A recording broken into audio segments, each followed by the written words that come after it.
oração, humildes e arrependidos, supliquemos o perdão.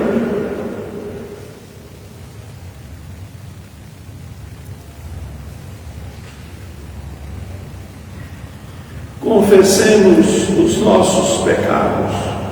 Confesso a Deus Todo-Poderoso e a vós, nossos irmãos, eu pequei muitas vezes, por pensamentos e palavras, atos e omissões, por minha culpa, minha tão grande culpa, e peço à Virgem Maria, aos anjos e santos, e a vós, irmãos e irmãs, que rogueis por mim a Deus, nosso Senhor. Deus Todo-Poderoso, tenha compaixão de nós, perdoe os nossos pecados e nos conduza à vida eterna. Amém. Senhor, tem de piedade de nós. Senhor, tem de piedade de nós. Cristo, tem de piedade de nós. Cristo, tem de piedade de nós. Senhor, tem de piedade de nós. Senhor, tem de piedade de nós. Glória a Deus,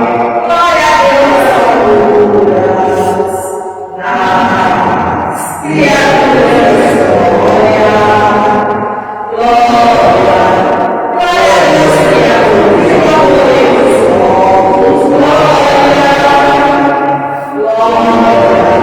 glória a Deus, criaturas, e valores novos, glória, os homens que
Hoje queremos colocar como uma intenção muito especial por todos aqueles que morreram pelo mundo afora, vítimas da Covid. São milhões de pessoas. Vamos rezar por todas elas. Ó Deus, fonte de todo bem, atendei ao nosso apelo e fazei-nos por vossa inspiração pensar o que é certo e realizá-lo com vossa ajuda, por nosso Senhor Jesus Cristo, vosso Filho, na unidade do Espírito Santo. Amém.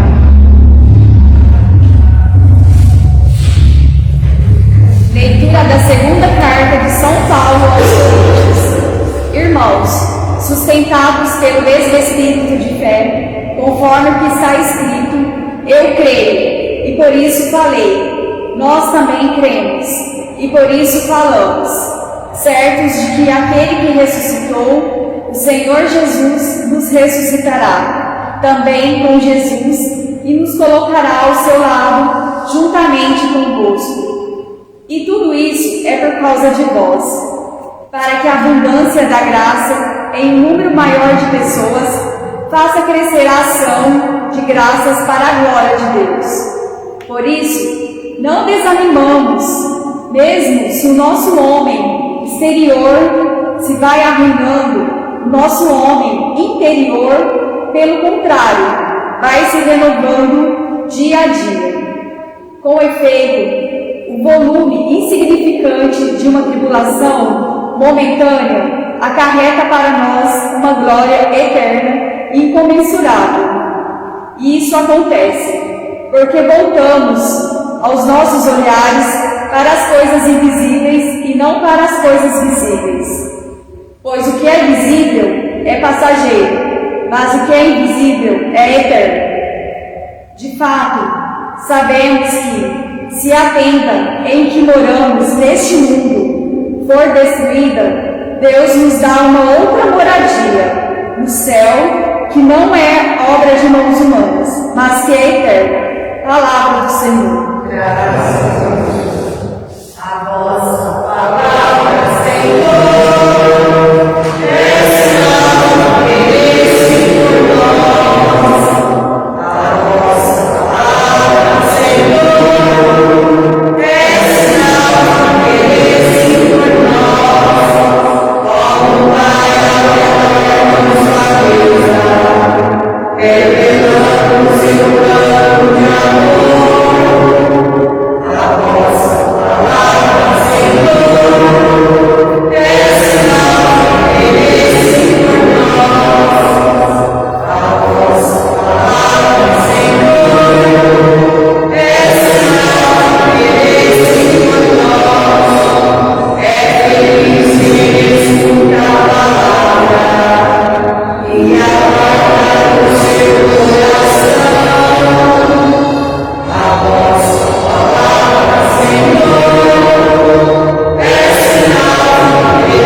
Proclamação do Evangelho de Jesus Cristo, segundo São Marcos. Jesus voltou para casa com seus discípulos e de novo se reuniu tanta gente que eles nem sequer podiam comer. Quando souberam disso, os parentes de Jesus saíram para agarrá-lo, porque diziam que ele estava fora de si. Os mestres da lei que tinham vindo de Jerusalém diziam que ele estava possuído por Beelzebul e que é pelo príncipe dos demônios que ele expulsava os demônios. Então Jesus os chamou e falou-lhes em parábolas: como é que Satanás pode expulsar a Satanás? Se um reino se divide contra si mesmo, ele não poderá manter-se. Se uma família se divide contra si mesma, ela não poderá manter-se. Assim, se Satanás se levanta contra si mesmo e se divide, não poderá sobreviver, mas será destruído. Ninguém pode entrar na casa de um homem forte para roubar seus bens, sem antes o amarrar. Só depois poderá saquear sua casa. Em verdade vos digo, tudo será perdoado aos homens, tanto os pecados como qualquer blasfêmia que tiverem dito. Mas quem blasfemar contra o Espírito Santo nunca será perdoado, mas será culpado de um pecado eterno. Jesus falou isso porque diziam: ele está possuído por um espírito mau. Nisso chegaram sua mãe e seus irmãos, eles ficaram do lado de fora e mandaram chamá-lo. Havia uma multidão sentada ao redor dele. Então lhe disseram: tua mãe e teus irmãos estão lá fora, à tua procura. Ele respondeu: quem é minha mãe e quem são meus irmãos? E olhando para os que estavam sentados ao seu redor, disse: aqui estão minha mãe e meus irmãos. Quem faz a vontade de Deus, esse é meu irmão, minha irmã e minha mãe. Palavra da salvação.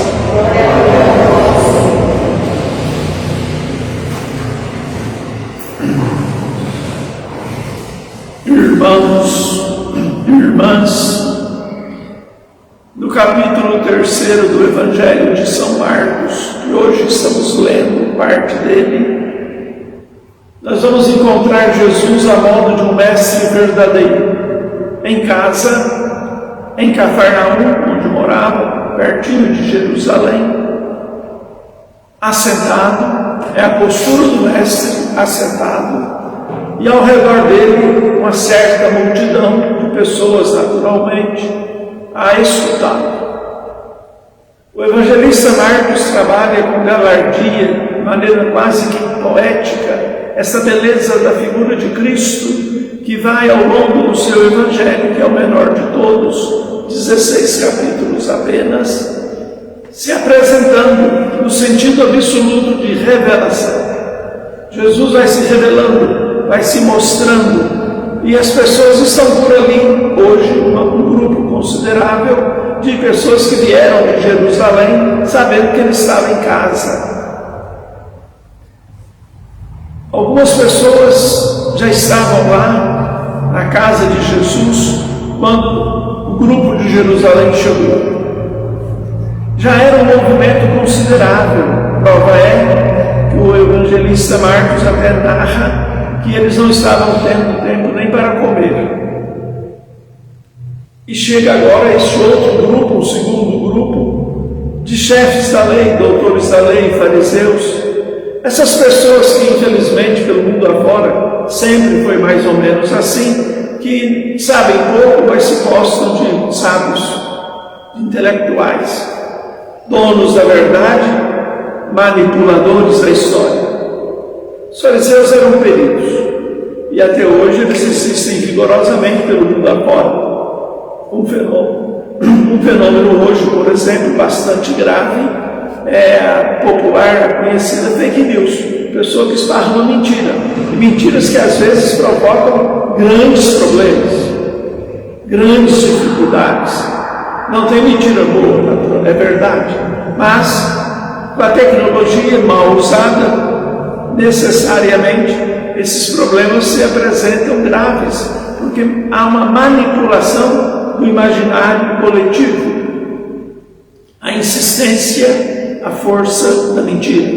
Então, os fariseus chegaram por lá, acompanhados de outras lideranças, não para se abrir, não para aceitar, não para acolher, não para ouvir Jesus.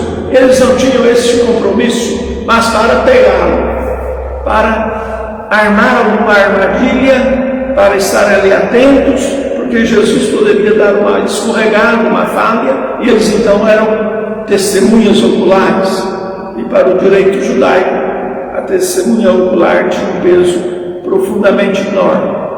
Pois bem, e eles se colocam fechados diante de Jesus, muito fechados, não querem se abrir, não vão se abrir, o coração endurecido. Esse é um fenômeno que assombra a história da humanidade.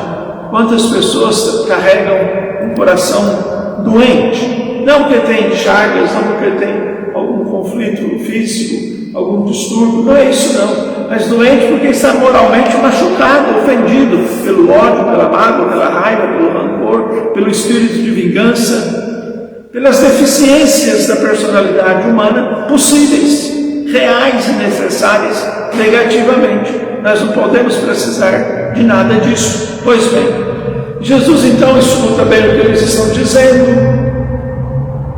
não os retruca, não dá a eles uma resposta que eles esperavam receber, mas começa a contar uma história, uma parábola, um caso, para que eles pudessem, quem sabe, entender. Como é que o demônio vai agir contra o demônio? Será que o demônio precisa de tentação? Ele já é a tentação. demônio vai perseguir outro demônio. São colegas. Como que o mal vai trabalhar contra o mal? São iguais. Então, às vezes, para nós, homens e mulheres do atual tempo histórico, essas imagens não ficam muito claras. Aí Jesus, percebendo isso, naturalmente, passa para uma segunda comparação. Como que um ladrão vai entrar numa casa que o dono está vigilante, atento? A pessoa está lá vigiando, atenta, preparada para defender a sua casa. Então o ladrão não vai entrar, porque tem uma defesa positiva. A imagem da abertura, a imagem do fechamento. E Jesus depois dá uma terceira explicação. A pedagogia de Jesus é bonita, sabe? Ele não fala de uma vez, isso acabou de pronto, encerrou o assunto. Não, ele caminha, ele dá passos. É um processo de crescimento. É um processo de evolução para educar, para formar, para enraizar o bem na vida, no coração da pessoa. Irmãos e irmãs, tudo aquilo que a gente aprende depressa esquece. O que a gente aprende no processo de vida, nunca esquece. Faz 60 anos que eu sei falar e nunca esqueci. Porque eu aprendi no processo. Pedaços das palavras, pedaços maiores, a junção dos pedaços, a formação de frases. É um processo. Lá pela idade de mais ou menos 5 anos, a criança está fluente. É um processo. Mesmo que a língua seja profundamente difícil como a nossa. Mas a criança está competente, porque frequentou uma escola que é processual. E começa pela regra natural. Começa pequenas palavras, pedaços de palavras, sílabas. Não tem como começar com a palavra inteira, de trás para frente. Não tem. Não adianta a gente subverter a ordem que é da natureza. O animal começa também na sua aprendizagem, no comum da sua existência. É um processo também. É um processo. E assim a vida toda. Há um processo educativo. Então Jesus dá uma terceira palavra. Uma palavra muito bonita, profunda, clara, mas exigente. Todos os pecados serão perdoados a todas as pessoas. Todas as blasfêmias, todos os pecados possíveis, menos, isso é grave. Grave. É Jesus mesmo dizendo: tem um pecado, não tem perdão. O pecado contra o Espírito Santo. Mas Pai, agora o Senhor vai fazer a gentileza, o favor, a caridade, o miséria, de explicar o que é pecado contra o Espírito Santo. Nós estamos diante dele. Ele só leu a comparação anterior. É quem se fecha, é quem se abre ao mal e não se abre ao bem. Então a pessoa fica fechada nela, o egoísmo profundo, fechada na mentalidade dela, não dá espaço para uma mudança, para uma coisa nova. Não, fica aquela coisa mofada, embolorada, feia, mas fica agarrado naquilo, agarrado nela. O pecado contra o Espírito Santo não é perdoado porque será que Deus nega o perdão? Não, o problema não é de Deus, o problema é da pessoa. Porque a pessoa que fica fechada nela, ela não abre para o diferente, ela não se abre para o diálogo. Ela olha, eu, Maria, tenho muito medo de algumas coisas na vida. Tenho medo, confesso com muita honestidade. Um dos medos que eu tenho é da pessoa que acha que sabe tudo, ou o pai da ignorância. Mas tem gente no mundo que é assim, acha que sabe tudo, acha que conhece tudo, tem resposta para tudo, explica tudo. Se vocês encontrar alguém assim, é o pai da ignorância, porque o homem é limitado, nós não temos capacidade de saber tudo, não, nós temos que estudar, aprofundar, reler, meditar, buscar orientações, buscar conselhos. O pecado contra o Espírito Santo é o absoluto isolamento da pessoa. Portanto, o medo que eu tenho é esse. Qual? Eu tenho muito medo, eu, Maia, tenho muito medo mesmo, das pessoas convencidas delas. Tem gente assim, irmãos, irmãs, lamentável, porque eu sei tudo, não escuto conselho de ninguém, não ouço palavra de ninguém, eu faço, está feito, pronto, acabou, ponto final, encerrado. Quer, não quer, mas aqui eu tenho a última palavra. Deixa de ser ignorante. Você tem a penúltima palavra no máximo. A última é a verdade que vai dizer. Às vezes pode ter um engano, pode ter um equívoco. Não é por malícia, por maldade, não. É fragilidade humana. Então, toda pessoa que está convencida dela, ela dificilmente se abre à mudança. Mudar para quê? Eu já sou bom demais, eu já sou muito santo, minha vaga no céu já está garantida. Então, não é assim. A conversão diária, o crescimento diário, o aprofundamento. Então, o pecado contra o Espírito Santo é o fechamento absoluto. O fariseu está fechado. E quando a coisa complica um pouquinho, ele não tem medo de mentir, não tem medo de blasfemar, como aconteceu agora no Evangelho de Marcos, capítulo 3. O que eles falaram? O Senhor está fazendo essas obras, o Senhor está pregando essas coisas, o Senhor está fazendo esses milagres. Não é por Deus, não, porque o Senhor é dominado pelo capeta, pelo chefe dos demônios, Beelzebú, chefe dos demônios. É um mosquito, Beelzebú é um mosquito. Mosquitinho, parece uma mosca dessas que vem no cheiro da carne frita, da verdura da cozinha, do tempero. Aqui chama Beelzebú, é uma mosca. E aonde ela passa, incomoda. Então, aonde passa o demônio, incomoda. Beelzebú não é um homem, é uma mosca. É um bichinho que leva podridão. Aonde ele assenta, afeta. Já observaram isso? Põe, tem lá um bife em cima da mesa, se a mosca for lá sentar, você não quer comer mais, com razão, porque aquele mosquito afeta.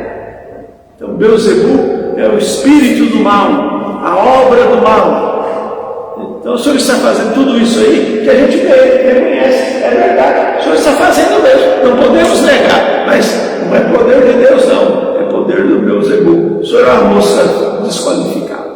O seu serviço é fazer o mal com a aparência do bem. Percebe? Vocês sabiam que Beelzebú é uma moça? Nós quase esquecemos de explicar as coisas nos detalhes. Não, Beelzebú é uma moça que existe ainda hoje, né? No norte da Índia, muito comum. É uma moça que ela põe, ela é a moça que põe lá a varigeira, aquela moça que chama Beelzebú. Onde acende a varigeira, tem micróbio, tem bactéria, tem doença, tem morte. Então, é uma imagem simbólica do demônio. Chega de mansinho, não zune, não faz barulho, chega direitinho, é até bonitinha, bem azuladinho, o peito brilhante, não observar, mas vai lá estragar a sua comida. E quando estraga a sua comida, tem um simbolismo aqui, uma carga semântica por trás das palavras. Quando estraga a comida, está estragando a vida. Jesus não é nada bobo. É um homem absolutamente inteligente, homem verdadeiro, mas é Deus também. E o Jesus homem e o Jesus Deus vivem na mesma pessoa, duas naturezas, humana e divina. E em harmonia, o Jesus humano briga com Jesus Deus. Se compreende? São duas naturezas, uma é a humana, a outra é a divina, que estão juntas, mas não sem nenhum conflito, porque vai aparecer o já no começo da igreja, e de vez em quando tenta reaparecer alguns ensinamentos que Jesus é um fantasma, é uma criação da mentalidade ocidental. É uma mosquinha, funcionária do demônio. Isso tu percebe? Esse é o pecado contra o Espírito Santo. Você atribuir ao demônio a obra que é de Deus. Percebe? É isso. A pessoa fica fechada. Não, no mundo de vida, não. A minha vida é assim, nasci assim, morro assim, pau torto, assim você torta, assunto encerrado e pronto. Não. Seja humilde. Mude de vida. Você tem chance de ser melhor.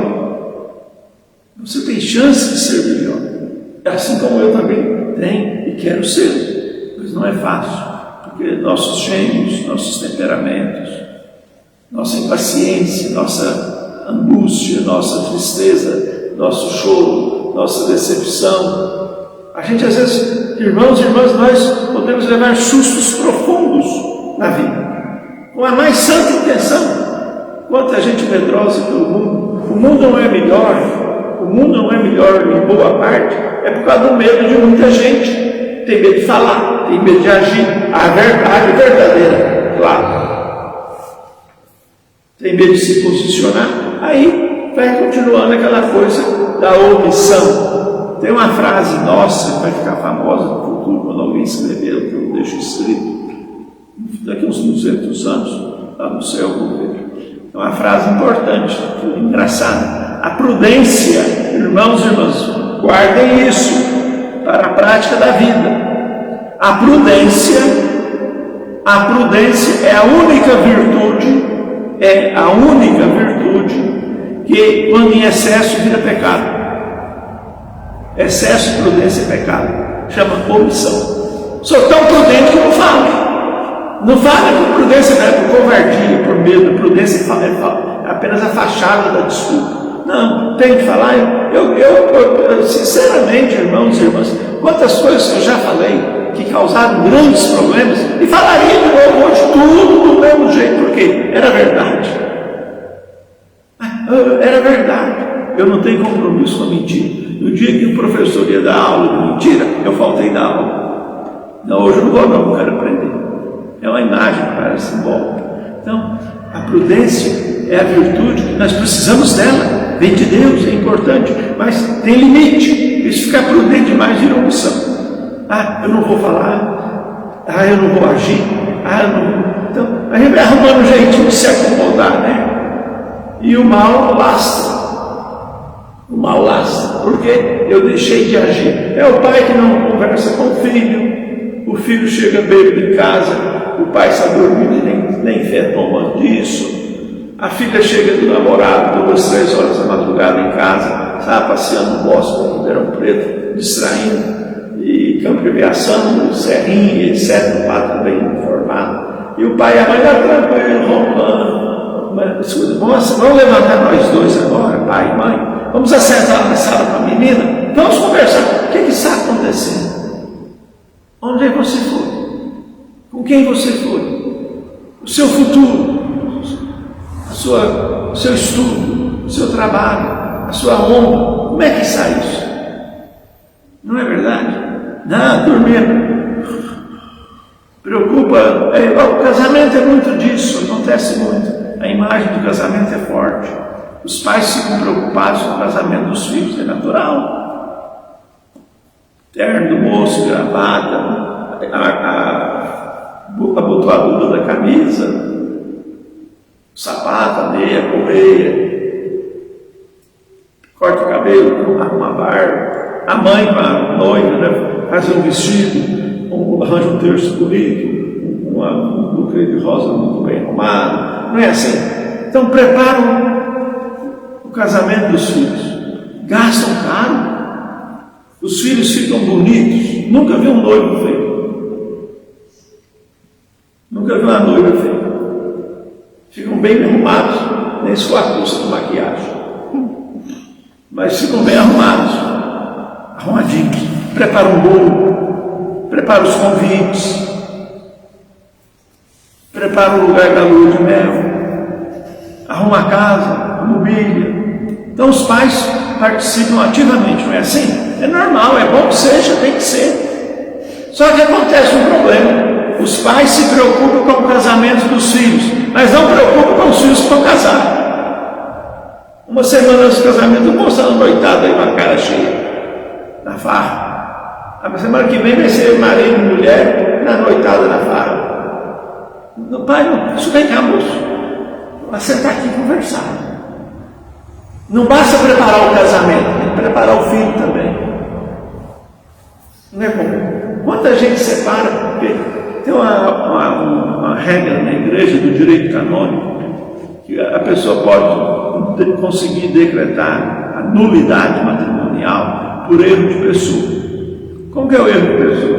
Eu namorei a Catarina, casei com a Catarina. Depois em casa, na vida comum, a Catarina é minha mulher, não tem nada a ver com a Catarina, é minha namorada, é outra pessoa. Ela me tapiou, me iludiu. Eu encontrava com ela boazinha, lá em casa, na vida comum, desmanzelada, preguiçosa, não cuida de nada, e um gênio insuportável, erro de pessoa.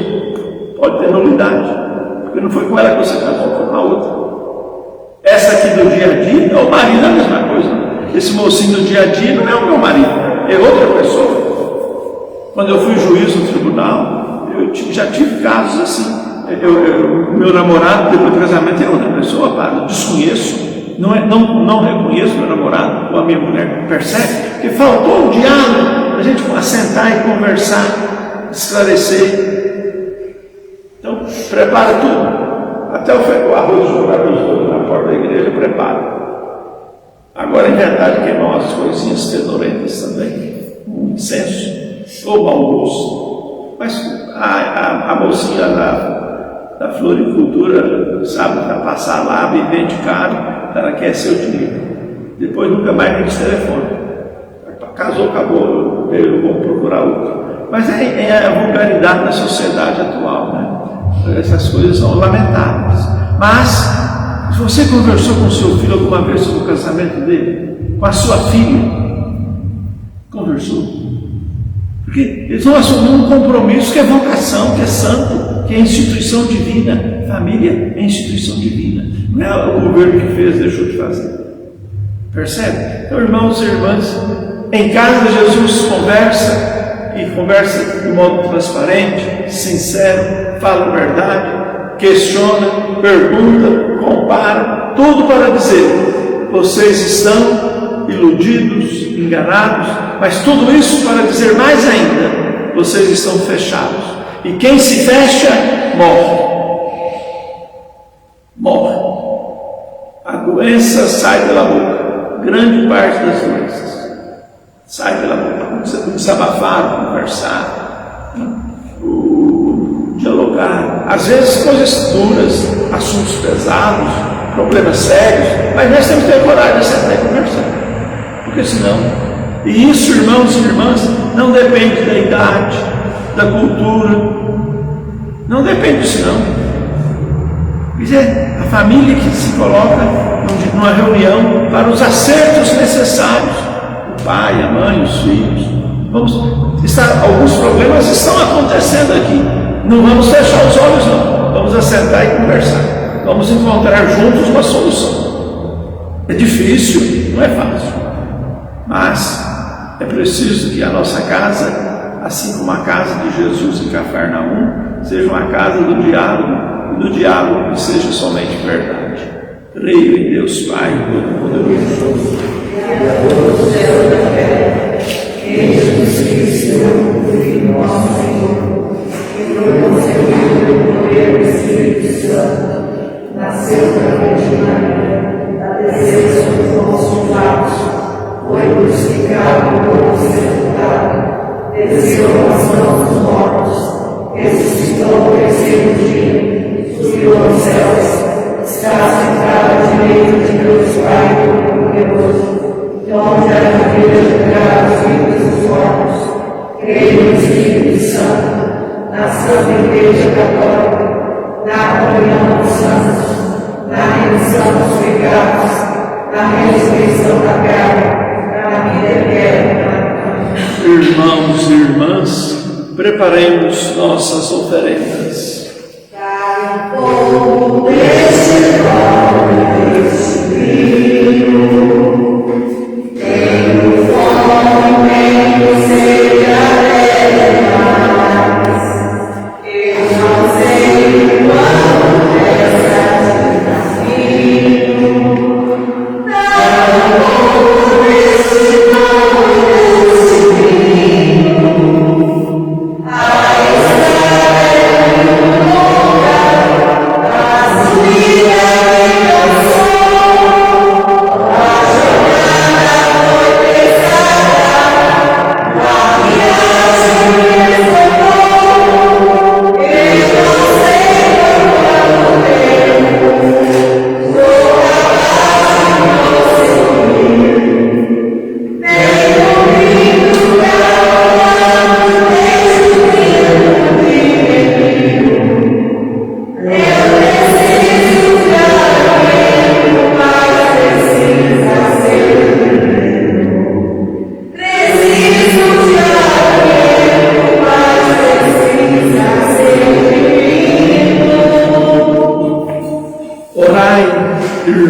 irmãos e irmãs, para que o nosso sacrifício seja aceito por Deus Pai Todo-Poderoso.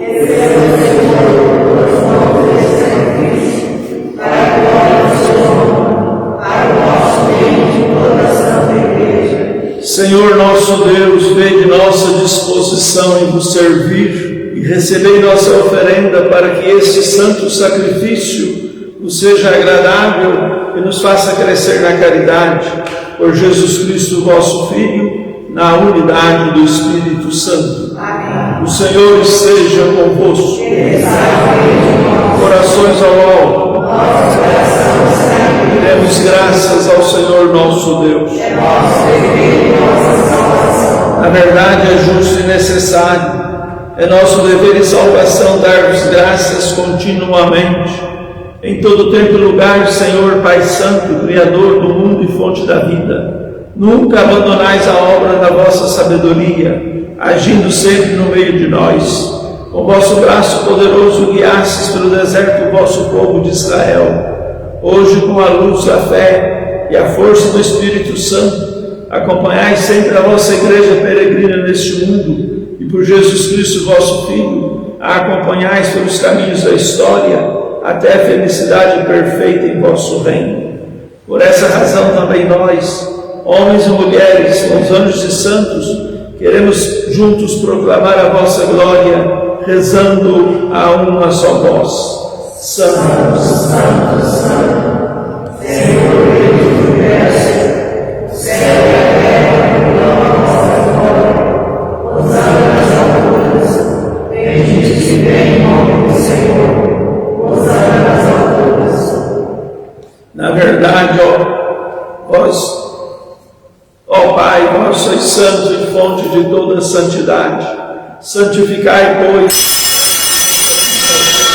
derramando sobre elas o vosso Espírito, a fim de que se torne para nós o corpo e o sangue de Jesus Cristo, vosso Filho e Senhor nosso.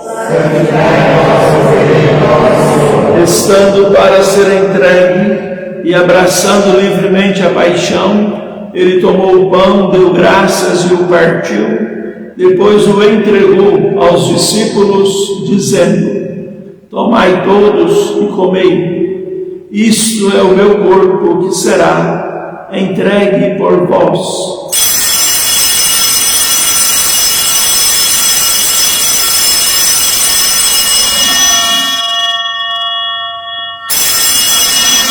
Do mesmo modo, ao fim da ceia, ele tomou o cálice em suas mãos, novamente vos agradeceu, depois o entregou aos discípulos, dizendo: tomai todos e bebei. Este é o cálice do meu sangue, o sangue da nova e eterna aliança, que será derramado por vós e por todos para a remissão dos pecados. Fazei isto em memória de mim.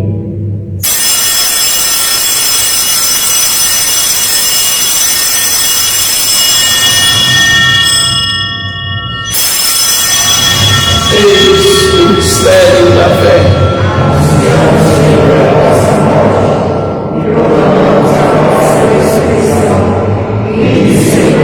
Celebrando, pois, a memória da morte e ressurreição do vosso Filho, nós vos oferecemos, Pai, o pão da vida, o cálice da salvação, e vos agradecemos porque nos tornastes dignos de estar aqui na vossa presença, para vos louvar e servir. E nós os suplicamos que, participando do corpo e sangue de Cristo, sejamos reunidos pelo Espírito Santo num só corpo.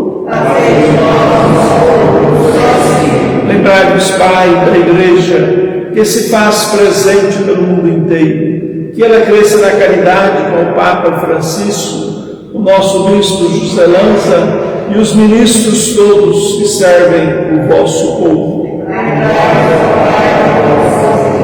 Lembrai-vos, Pai, dos irmãos e das irmãs que morreram na esperança da ressurreição, e de todos os que partiram desta vida, acolhei-os junto a vós na luz da vossa face.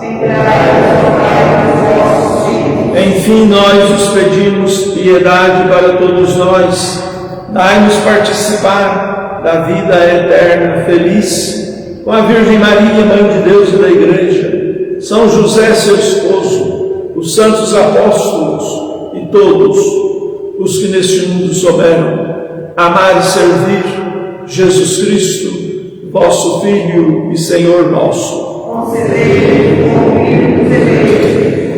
Por Cristo, com Cristo, em Cristo, a vós, Deus Pai Todo-Poderoso, toda honra e toda glória, agora e para sempre, na unidade do Espírito Santo. Amém. Irmãos e irmãs, nós precisamos exercitar sempre, dedicadamente, ao diálogo. Não é fácil, mas dialogar com absoluto respeito pela pessoa, pelas ideias dela, pelos pensamentos dela, pelas posições dela. A pessoa tem o direito de ser diferente e chegar a um consenso de convivência.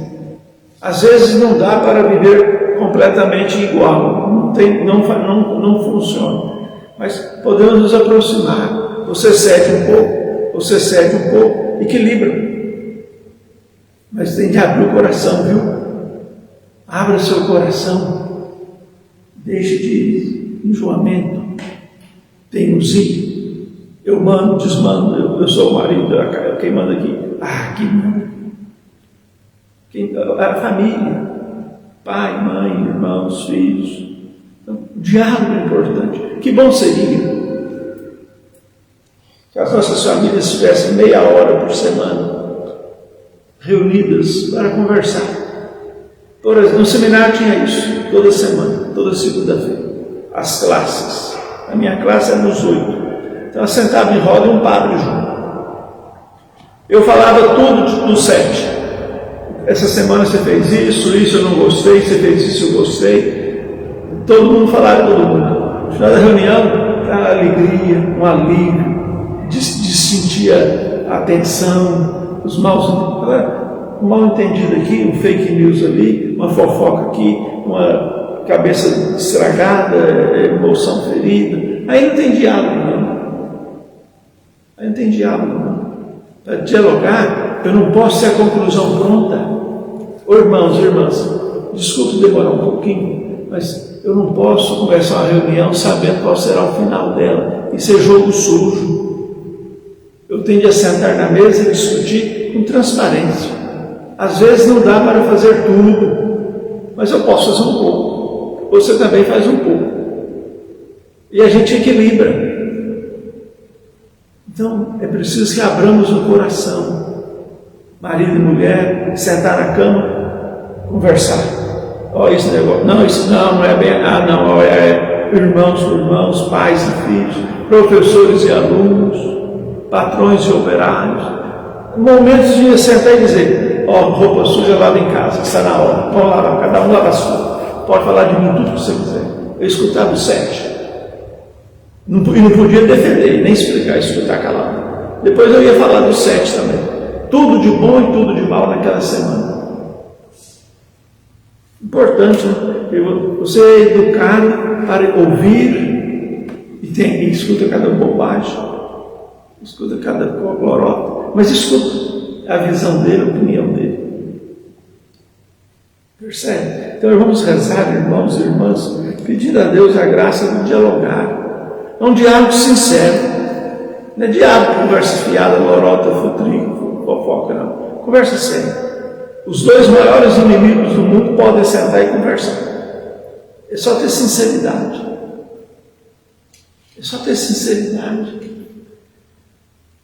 E é difícil, é muito difícil. Porque existem tantas coisas que pesam, que influem. Coração ferido, sentimento ferido, natureza ofendida. Às vezes no modo de olhar, no tom da voz, tem gente que apavora. É humano, nós somos humanos, ou pelo menos o padre é assim, claro. Mas nós temos de aprender a ouvir, temos de aprender a falar, temos de aprender a dialogar. Não é fácil, não. Mas Jesus em casa está dialogando até com os que chamam Jesus, chamam de mosca, Beelzebul, o mensageiro do demônio. Seu poder é a podridão. Onde o senhor senta, a podridão acontece. Pecado contra o Espírito Santo, porque estão fechados. Abre o coração. Pai nosso, santificado seja o vosso nome, venha a nós o vosso reino, seja feita a vossa vontade, assim na terra como no céu. O pão nosso de cada dia nos dai hoje, perdoai as nossas ofensas, assim como nós perdoamos a quem nos tem ofendido. Não nos deixeis cair em tentação, mas livrai-nos do mal. livrai-nos de todos os males, ó Pai, dai-nos hoje a vossa paz, ajudados pela vossa misericórdia, sejamos sempre livres do pecado e protegidos de todos os perigos, enquanto vivendo a esperança, aguardamos a vinda do Cristo Salvador.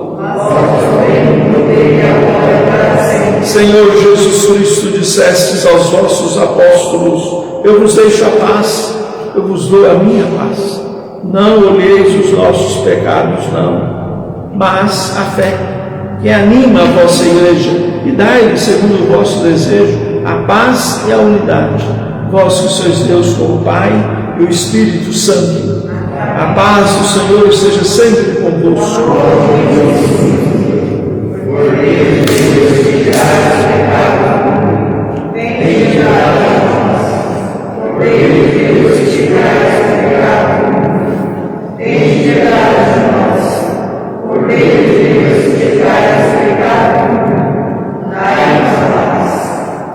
Felizes os convidados para a ceia do Senhor.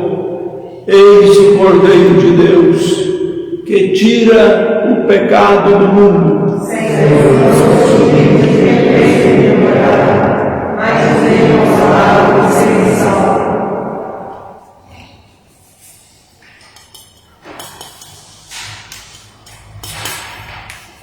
Deus seja louvado,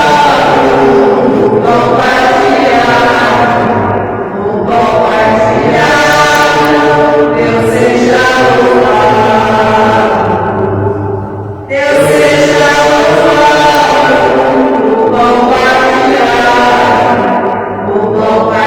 compartilhado, Deus seja louvado, bendito louvado seja este santo sacramento, Deus do céu Criador.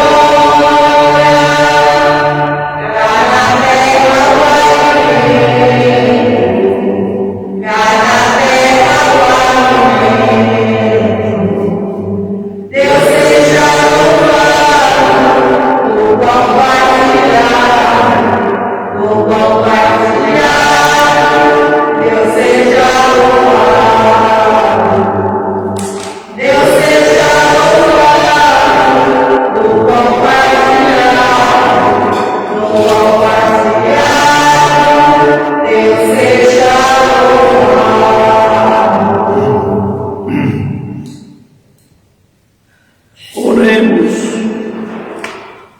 Ó Deus, que curais nossos males, agi em nós por esta Eucaristia, libertando-nos das más inclinações e orientando para o bem a nossa vida, por Jesus Cristo, vosso Filho, na unidade do Espírito Santo.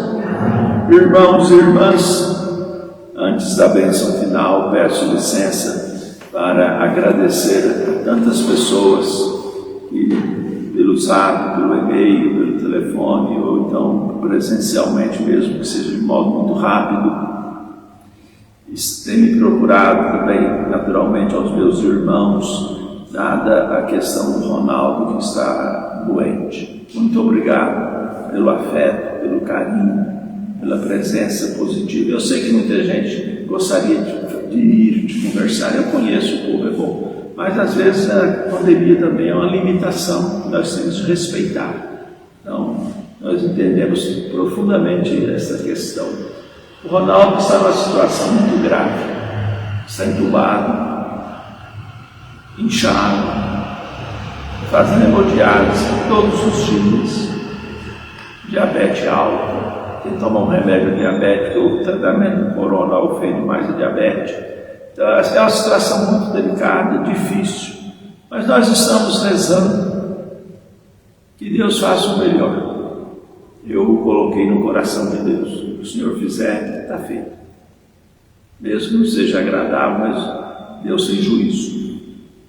Então, vamos continuar rezando por Ele. Meus irmãos todos, nos falamos todos os dias, todos nós estamos preocupados, rezando, chocados, abatidos, porque é uma questão que é grave, é muito grave. A situação é extremamente delicada. Mas está na mão de Deus. Ele tem a saúde muito estragada, mesmo antes do corona, da diabetes descontrolada. Os rins não funcionam já há tantos anos, fazendo hemodiálise. E agora com o corona a situação piorou muito mais e está entubado. A situação é grave. 65% dos pulmões estão comprometidos. Então a gente pede a Deus que faça o melhor.